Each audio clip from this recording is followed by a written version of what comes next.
Hi நண்பா, today நம்ம இந்த வீடியோல என்ன பார்க்க போறோம்டா, நீங்க இதுக்கு முன்னாடி கூகுள் குரோம்ல இருந்து ஒரு போட்டோவை சேவ் பண்ணணும்டா, அதனை டவுன்லோட் பண்ணி கேலரியில சேவ் பண்ணி அதுல இருந்து சேவ் பண்ணியிருப்பீங்க. இனி அப்படி ஒன்றும் தேவையில்ல, சிம்பிள் ட்ரிக் நான் உங்களுக்கு சொல்றேன். அதுக்கு முன்னாடி எம்டி டெக் சேனலை சப்ஸ்கிரைப் பண்ணாதவங்க சப்ஸ்கிரைப் பண்ணி ஃபாலோ பண்ணிக்கொள்ளுங்க. வாங்க வீடியோக்குள் போகலாம்.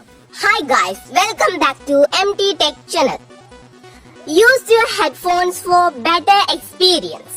நீங்க குரோம் போய் ஒரு போட்டோ சேவ் பண்றீங்களா? Easy method. நீங்க சேவ் பண்ண விரும்புகின்ற போட்டோவை லாங் பிரஸ் பண்ணுங்க. அங்க காப்பி இமேஜ் ஆப்ஷன் வரும், அதை டச் பண்ணுங்க. அப்புறம் பேக் வந்து கொள்ளுங்க. உங்களுக்கு சேவ் பண்ண வேண்டிய நபர்ட செட்டுக்குள்ள போங்க.